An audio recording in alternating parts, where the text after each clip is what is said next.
এই মুহূর্তে আমি রয়েছি ইন্ডিয়াতে আর চলে এলাম নেপালে। কত ঘোড়া আছে একবার দেখুন।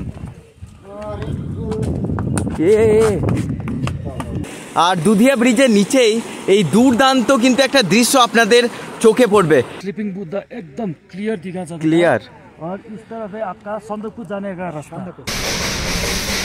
অনেকেই দার্জিলিং অনেকবার গিয়েছেন, অনেককে বলতে শুনেছি কুইন অফ হিলস দার্জিলিং যতবার যাবে, যে ঋতুতেই যাবে ততবারই নতুন ভাবে প্রেমে পড়বে। কথাটা যে কতটা বাস্তব সেটা আমার প্রথম দার্জিলিং যাত্রায় খুব ভালোভাবে অনুভব করলাম। পাহাড়ি আঁকাবাঁকা রাস্তায় পাহাড়ের উপরে ওঠা, কখনো ঝলমলে রোদ আবার কখনো ঘন কুয়াশায় ঢাকা, কখনো বড় বড় পাইন গাছ আবার কখনো দিগন্ত বিস্তৃত চায়ের বাগান, কখনো হাতে এক কাপ গরম গরম চা নিয়ে প্রকৃতিকে একান্তে অনুভব করার মতো শান্তি, আবার কখনো বন্ধুদের সাথে জমিয়ে হাসি মজা ঠাট্টা করে চলে আসে ক্লান্তি। দার্জিলিংয়ের অফবিট জায়গার খোঁজে বেরিয়ে হয়েছিল এক ভয়াবহ অভিজ্ঞতা। সবকিছুর গল্প ধীরে ধীরে শোনাবো তোমাদের। আজকে শোনাবো নিউ জলপাইগুড়ি থেকে ভায়া মিরিক হয়ে দার্জিলিং যাওয়ার একটা দুর্দান্ত যাত্রাপথ, যার মধ্যে থাকবে 7টা সাইট সিন পয়েন্ট। প্রথমবার নিজের দেশ থেকে অন্য দেশে পা রাখবো। দার্জিলিংয়ের এই 2 রাত 3 দিনের ট্যুর প্ল্যান আমি নিজেই সাজিয়েছি, আর যতটা কম খরচে করা যায় সেটারও চেষ্টা করেছি। আমার এই ট্যুর প্ল্যান এক্সিকিউট করতে যার অবদান সব থেকে বেশি তিনি হলেন আমাদের ড্রাইভার দাদা মুকুল দা। চলুন বেশি কথা না বলে শুরু করি আজকের ভিডিও। দার্জিলিং পৌঁছাতে সর্বপ্রথম আমাদের যেতে হবে নিউ জলপাইগুড়ি স্টেশন। হাওড়া শিয়ালদাহ থেকে অজস্র ট্রেন আছে যেগুলো করে খুব সহজেই এনজেপি স্টেশনে নামা যায়। আমি এবার জার্নি করব নিউ জলপাইগুড়ি যাওয়ার সব থেকে জনপ্রিয় ট্রেন 13147 উত্তরবঙ্গ এক্সপ্রেসে করে, যেটি শিয়ালদাহ থেকে সন্ধ্যা 7:40 ছেড়ে নিউ জলপাইগুড়ি পৌঁছায় সকাল 6:15 মিনিটে। আমাদের বোর্ডিং স্টেশন ছিল বর্ধমান জাংশন। বর্ধমানে এই ট্রেনের সময় রাত 9:12 মিনিটে। নির্ধারিত সময়ের থেকে 15 মিনিট লেটে অর্থাৎ 9:27 আমাদের ট্রেন এসে পৌঁছালো বর্ধমান জাংশন। আমাদের কোচ নাম্বার ছিল S3। শিয়ালদাহ থেকে বামনহাট উত্তরবঙ্গ এক্সপ্রেস সপ্তাহের প্রতিদিন শিয়ালদাহ থেকে বামনহাট পর্যন্ত তার 748 কিলোমিটারের পথ অতিক্রম করে 15 ঘন্টা 30 মিনিট সময়ের ব্যবধানে। মধ্যে রয়েছে 23টা হল্ট এবং 150টা ইন্টারমিডিয়েট স্টেশন। পশ্চিমবঙ্গ, বিহার, ঝাড়খণ্ড এই 3টে রাজ্যকে কানেক্ট করছে এই উত্তরবঙ্গ এক্সপ্রেস। ট্রেনে রয়েছে 2টো জেনারেল, 7টা স্লিপার, 3টে এসি 3 টায়ার, 2টো এসি 2 টায়ার এবং একটা এসি ফার্স্ট। প্রত্যেকটির ভাড়া আমি মেনশন করে দিলাম। তো বন্ধুরা এখন কিন্তু বাজে প্রায় 10টা, আর এবার আমরা খেয়ে নিচ্ছি, তারপর শুয়ে পড়বো। তো তোমাদের সঙ্গে দেখা হবে কিন্তু আবার কালকে সকালে। বাড়ি থেকে কিন্তু খাবার আমরা প্যাক করে এনেছিলাম, লুচি আর আলু ভাজা। তো খেয়ে নিই, দেখা হচ্ছে তোমাদের সঙ্গে কাল সকালে। ততক্ষণের জন্য গুড নাইট। এই শীতের সকালে সূর্যি মামা যখন তার আলো ভালোভাবে ফুটিয়ে তুললেন তখন আমরা এনজেপি স্টেশন ঢুকছি। পাক্কা 6:15 অর্থাৎ রাইট টাইমেই আমাদের ট্রেন পৌঁছালো এনজেপি স্টেশন। ব্যাগপত্র নিয়ে চলেছি স্টেশনের বাইরে গাড়ির উদ্দেশ্যে, যা আমরা আগের থেকেই বুক করে রেখেছিলাম। তো বন্ধুরা স্টেশন থেকে কিন্তু এই রাস্তা দিয়ে সোজা এলাম, আর এখন যেহেতু পার্কিংটা সরিয়ে দিয়েছে, আগে নাকি কাছেই ছিল, আর জানি না এটা আমার ফার্স্ট টাইম, দেখেছি সব ভিডিওতে। আর বাঁ দিকে এখন আমাদের যেতে হবে পার্কিংয়ের জন্য। শীতের সকাল আর এক কাপ চা না হলে হয়। আর এই হচ্ছে এনজেপি স্টেশনের বাইরে এত বড় পার্কিং এরিয়া। এই জায়গায় আপনারা উত্তরবঙ্গের যে কোনো জায়গায় যাওয়ার গাড়ি পেয়ে যাবেন শেয়ার গাড়িও। তো বন্ধুরা এই মুহূর্তে আমি রয়েছি এনজেপির পার্কিং এরিয়াতে। তো পিছনে এখন আমাদের ব্যাগপত্র সব উপরে লোড হচ্ছে, আর এই হচ্ছে আমাদের গাড়ি। আমরা যাব ভায়া মিরিক হয়ে দার্জিলিং। টোটাল 105 কিলোমিটার, যেতে সময় লাগবে আনুমানিক 5 থেকে 6 ঘন্টা। আর একটি রাস্তা হচ্ছে ভায়া কার্শিয়াং হয়ে, যেটা 74 কিলোমিটার, আর সময় লাগে 3-3.5 ঘন্টার মতো। তো আমরা একটু সাইট সিন করতে করতে দার্জিলিং পৌঁছাবো। আর মধ্যে রয়েছে 8টা ভিউ পয়েন্ট, তো সেগুলো দেখতে দেখতে আমরা পৌঁছাবো দার্জিলিং। তো বেরোনো যাক এখন। তো বন্ধুরা এনজেপি স্টেশন থেকে আমাদের প্রথম যে গন্তব্য সেটা হচ্ছে দুধিয়া ব্রিজ। ওখানে কিন্তু আমাদের ব্রেকফাস্টটাও সেরে নেবো, আর ছোট্ট রিভার পেরিয়ে গেছে, দুর্দান্ত ভিউ কিন্তু ওখান থেকেও দেখা যায়। তো প্রথমবার এনজেপি থেকে দার্জিলিং বন্ধুদের সাথে, দুর্দান্ত লাগছে। তো যাওয়া যাক। সামনের যেই সোজা রাস্তাটি দেখছেন এটা ডাইরেক্ট কলকাতা পৌঁছাচ্ছে।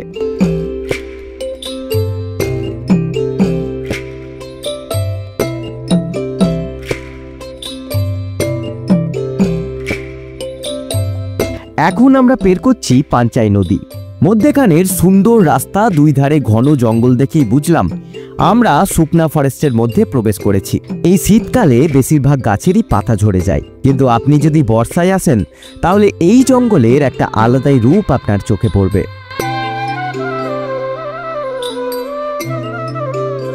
আশেপাশে রয়েছে শিমুলবাড়ি চা বাগান। বন্ধুরা, এই সেই রাস্তা যে রাস্তা ভাগ করছে মিরিক এবং কার্সিয়াংকে। ডান দিকের রাস্তায় ঘুরে গেলে সোজা রোহিণী কার্সিয়াং হয়ে দার্জিলিং পৌঁছাতে পারবো। এখান থেকে দূরত্ব 48 কিলোমিটার, কিন্তু আমরা যাব সোজা রাস্তায় মিরিক হয়ে দার্জিলিং।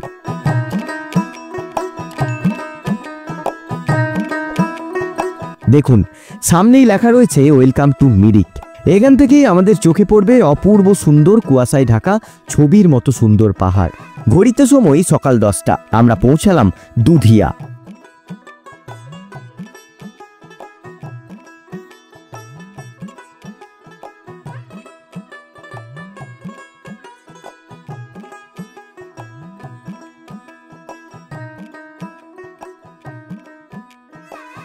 এখান থেকেই এখন আমরা সকালের ব্রেকফাস্ট সেরে নেব।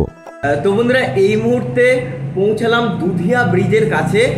এখানে কিন্তু একটা দোকানে এখন আমরা ম্যাগি অর্ডার করেছি। প্রাইসটা যদি বলি তাহলে মাত্র 50 টাকা, আর সাথে চা। আর আমরা কিন্তু এনজেপি স্টেশন থেকে 34 কিলোমিটার পথ অতিক্রম করে ফেলেছি অলরেডি। তো এখানে ব্রেকফাস্টটা সেরে নিয়ে যাব দুধিয়া ব্রিজের নিচে। নদীটার সামনে কিছু ছবি তুলতে হবে, আর দুর্দান্ত কিন্তু সময় কাটাচ্ছে এখানে বন্ধুদের সাথে নিয়ে। তো দেখতে থাকো ভিডিওটা, আশা করি ভালো লাগবে। তো বন্ধুরা, ফাইনালি চলে এসছে আমাদের ম্যাগি।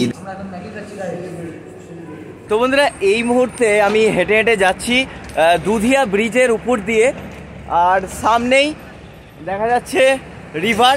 তো সেখানেই এখন যাব। তো ব্রিজটা কিন্তু অনেকটা সরু, সেজন্য একসাথে দুটো গাড়ি কোনোদিনই যাবে না। তাই যখন একটা গাড়ি পেরুচ্ছে তখন আর একটাকে কিন্তু প্রান্তেই ওয়েট করতে হচ্ছে। তো একটা একটা করে গাড়ি যাচ্ছে। তো ব্রিজটা কিন্তু রিক্সি ব্রিজ।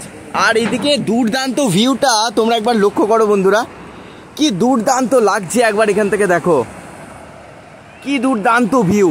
এনজেপি স্টেশন থেকে ভায়া মিরিক হয়ে দার্জিলিং পৌঁছাবার পথে আমাদের প্রথম গন্তব্য দুধিয়া, যেটি শিলিগুড়ি শহর থেকে প্রায় 30 কিলোমিটার দূরে বালাসন নদীর তীরে অবস্থিত ছোট্ট একটি গ্রাম। শীতের বেশিরভাগ সময়ই দূর দূরান্ত থেকে মানুষ আসেন এই জায়গায় পিকনিক করতে, বা অনেকে আসেন ছুটি কাটাতে। তো বন্ধুরা, সামনে দেখতে পাচ্ছেন দুধিয়া ব্রিজ, আর দুধিয়া ব্রিজের নিচেই এই দুর্দান্ত কিন্তু একটা দৃশ্য আপনাদের চোখে পড়বে। এই নদী বয়ে চলেছে, বড় বড় পাথর আর পাহাড়ের এত সুন্দর একটা দৃশ্য, দুর্দান্ত লাগছে। আমরা কিন্তু পাহাড়ের ওই রাস্তা বরাবর উপরে উঠবো, আর এখান থেকে একটা দুর্দান্ত ভিউ এখন দেখছি। মানে সত্যি জায়গাটি এত নিরিবিলি, এত শান্ত যে কি বলবো বন্ধুরা, দারুণ লাগছে। দুধিয়া ব্রিজে কিছুক্ষণ সময় কাটিয়ে সকালের ব্রেকফাস্ট করে আমরা রওনা দিলাম আমাদের পরবর্তী গন্তব্য টিংলিং ভিউ পয়েন্টের উদ্দেশ্যে। দুধিয়া ব্রিজ থেকে টিংলিং ভিউ পয়েন্টের দূরত্ব 15 কিলোমিটার। সময় লাগবে আনুমানিক 1 ঘন্টা। আমাদের গাড়ি চালক মুকুলদা, যেমন অভিজ্ঞ ড্রাইভার তেমনই সুন্দর তার ব্যবহার। আমার রেকমেন্ডে একবার মুকুলদার গাড়ি করে উত্তরবঙ্গ ঘুরে দেখুন। এটুকু বলতে পারি, তার গাইডে আপনাদের ভ্রমণ আরও সুন্দর হয়ে উঠবে। পাহাড়ের আঁকাবাঁকা রাস্তায় ধীরে ধীরে উপরে উঠতে লাগলাম। উপর থেকে নিচের দুর্দান্ত দৃশ্য দেখতে দেখতে কখন যে টিংলিং ভিউ পয়েন্টে পৌঁছে গেলাম বুঝতেই পারলাম না। এই টিংলিং ভিউ পয়েন্টেই আপনারা দেখতে পাবেন আই লাভ মিরিক লেখা। তো বন্ধুরা, এই মুহূর্তে ঘড়ির কাঁটায় হয়ে গেছে 11:20 আর পৌঁছালাম টিংলিং ভিউ পয়েন্টে। তো এখান থেকে কিন্তু দুর্দান্ত একটা ভিউ, মানে 360 ডিগ্রি ভিউ কিন্তু ওপর থেকে দেখা যায়। আর এখানে খাওয়া দাওয়ার ব্যবস্থাও রয়েছে। আর ওয়েদারটা এখন মোটামুটি ঠান্ডা রয়েছে, মানে নর্মাল, বেশি গরমও নয় আর ঠান্ডাও নয়। নিচে রয়েছে আই লাভ মিরিক।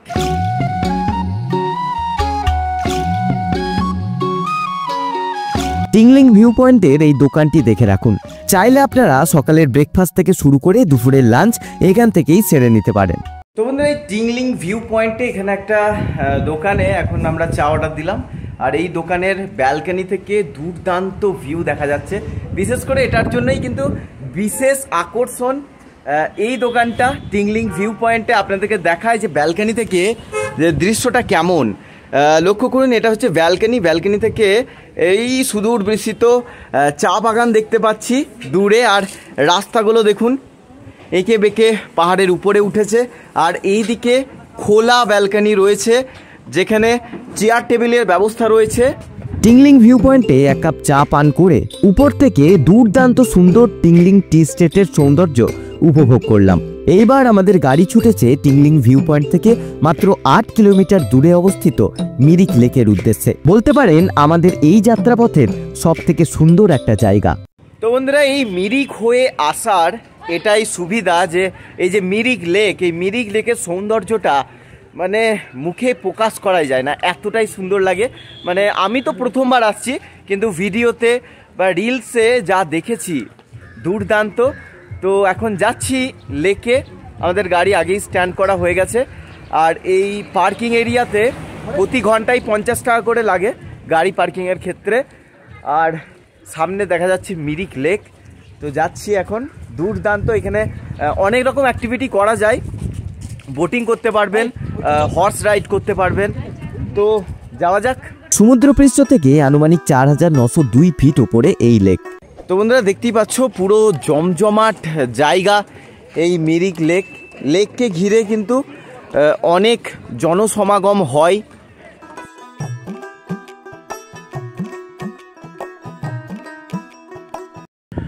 তো বন্ধুরা, এখন উঠলাম মিরিক লেকের উপর নির্মিত এই ব্রিজের উপর, আর সত্যি দুর্দান্ত ঠান্ডা ঠান্ডা হাওয়া দিচ্ছে। আর এই যে মিরিক লেক, এই গোটাটা কিন্তু পাহাড় দিয়ে ঘেরা, বড় বড় পাইন গাছ, মানে ঘন জঙ্গল, তার মধ্যেখানে এই মিরিক লেক, দারুণ লাগছে। আমি এখন দাঁড়িয়ে রয়েছি ইন্দ্রাণী পুলের ওপর। এই লেকটিকে ঘিরে রয়েছে 3.5 কিলোমিটার সুদীর্ঘ পথ। এই লেকের জলে আপনারা চাইলে নৌকোবিহার, বোট রাইডও করতে পারেন। তো বন্ধুরা, এই হচ্ছে মিরিক লেক, আর দেখতে পাচ্ছ কত ঘোড়া। এখানে কিন্তু ঘোড়ার রাইড আপনারা করতে পারবেন। পুরো একবারে এখান থেকে ঘোড়া আপনাদের নিয়ে যাবে। এই কত ঘোড়া আছে একবার দেখুন।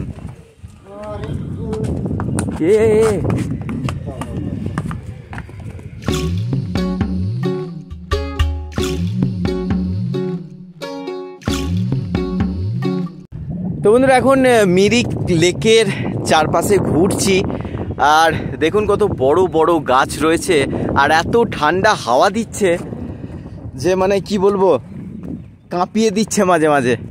এখন দুপুর 12টা বাজে, এই সময় এতটা ঠান্ডা।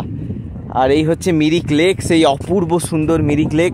আর ওই দিকে আছে আই লাভ মিরিক, তো ওইখানেই যাব। এখানেও দেখতে পেলাম আই লাভ মিরিক লেখা।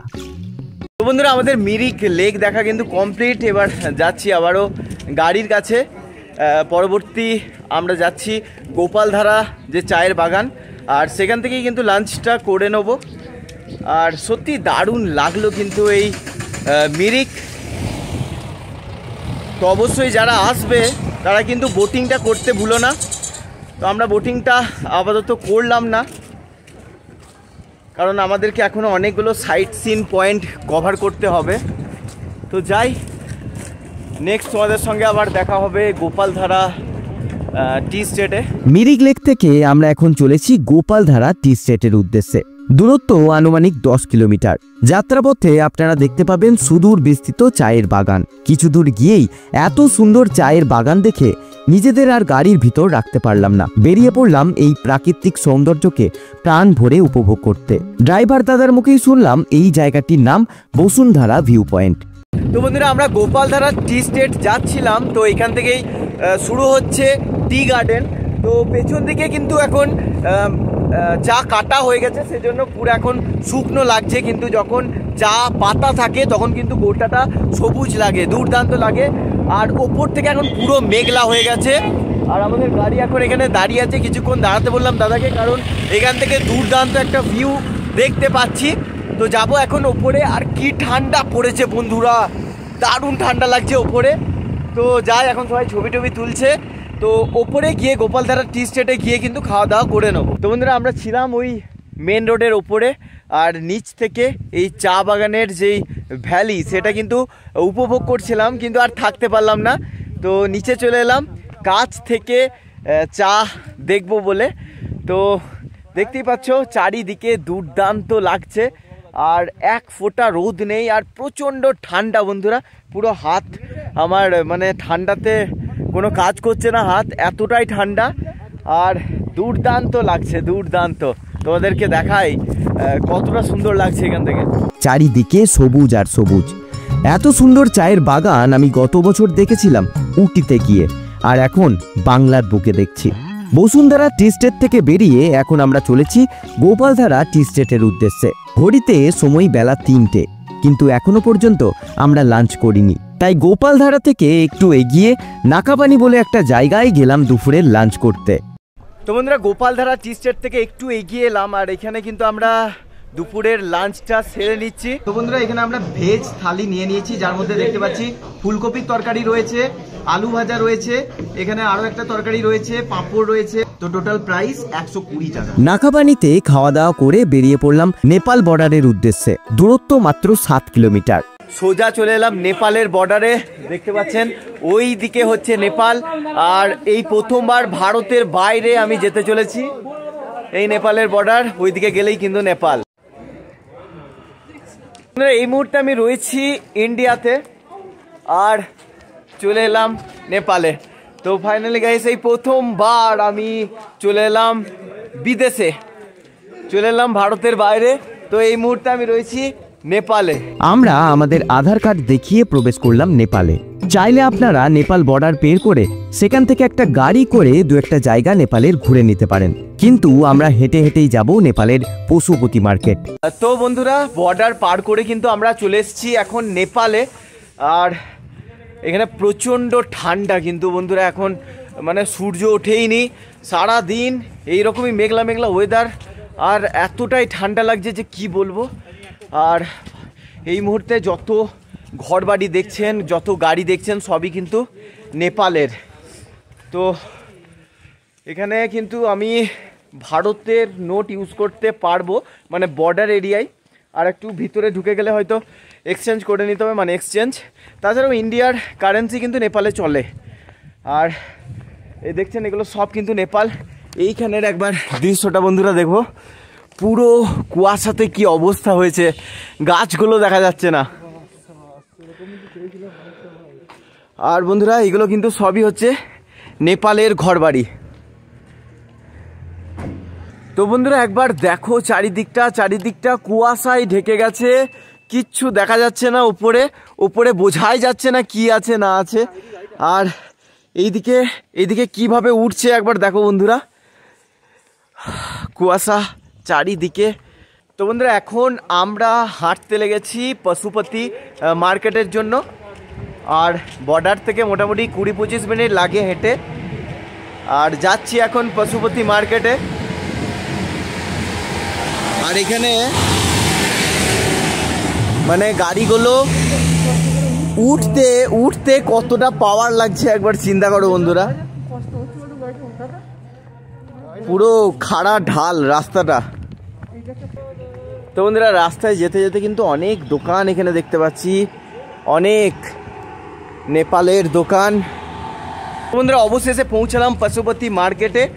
তো এখানে কিন্তু অনেক দোকান রয়েছে, কেনাকাটা কিন্তু এখানে করতে পারেন। এখানে কিন্তু ইন্ডিয়ার কারেন্সি চলে। আর একটা জিনিস যেটা খেয়াল রাখতে হবে, নেপাল বর্ডার ক্রস করার পরেই কিন্তু আপনার কোনো সিমই কাজ করবে না। আমাদের একটা সিমও কাজ করছে না এই মুহূর্তে, তাই আপনাকে রাস্তা এবং সব কিছুই মাইন্ডে রাখতে হবে, কারণ কাউকে ফোন করতে পারবেন না। তো বন্ধুরা এইটাই হচ্ছে পশুপতি মার্কেট, দেখতে পাচ্ছেন অনেক কিছুই কিন্তু রয়েছে। নানা ধরনের ব্যাগ কিন্তু এখানে রয়েছে, এখানেও নানা খেলনার জিনিস রয়েছে, জামা কাপড়ের দোকানের অভাব নেই।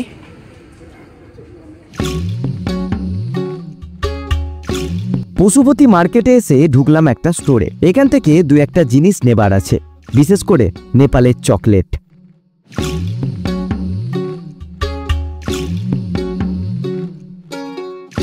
তো বন্ধুরা পশুপতি মার্কেট থেকে আমরা একটা গাড়ি করে নিলাম, কারণ যাওয়ার সময় তো ঢালু ছিল, চলে গেছিলাম, কিন্তু আসার সময় খুব কষ্ট হতো, সেজন্য একটা গাড়ি করে নিলাম। 200 টাকার বিনিময়ে আমাদেরকে বর্ডার লাইনের কাছে নামিয়ে দেবে। তো এখন যাচ্ছি, আর তাড়াতাড়ি ও টাইমটা অনেকটা বেঁচে যাবে।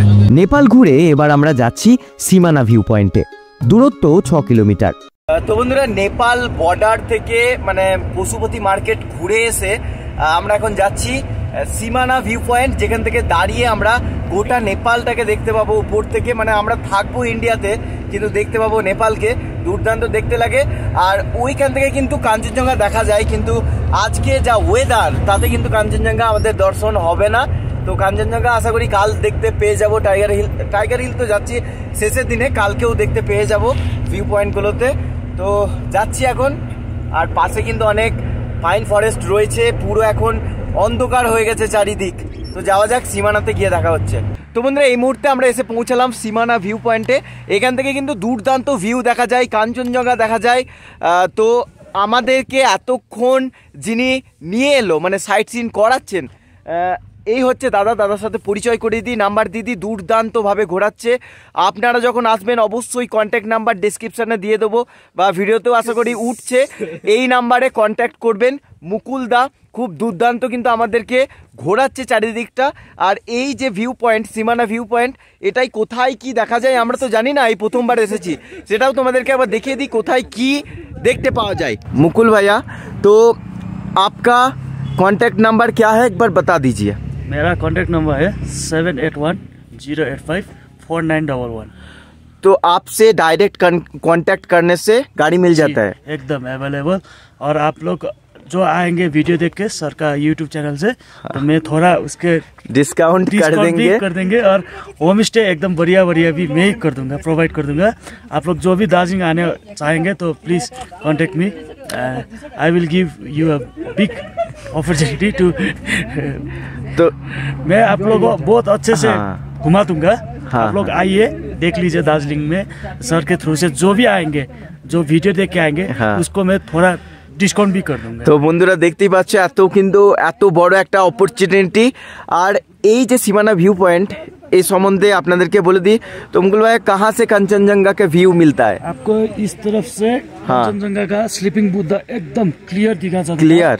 और इस तरफ है आपका सन्दकपू जाने का रास्ता। यहाँ से सब क्लियर दिखता था, लेकिन आज तो मौसम ने हम लोग को साथ नहीं दिया। और माने भंजन कहाँ है? माने भंजन इस तरफ है। यहाँ से आपको माने भंजन ज्यादा डिस्टेंस भी नहीं है, यहाँ से 3 किलोमीटर नीचे माने भंजन एकदम क्लियर दिखता था, लेकिन आज तो कुछ भी नहीं दिख रहा है।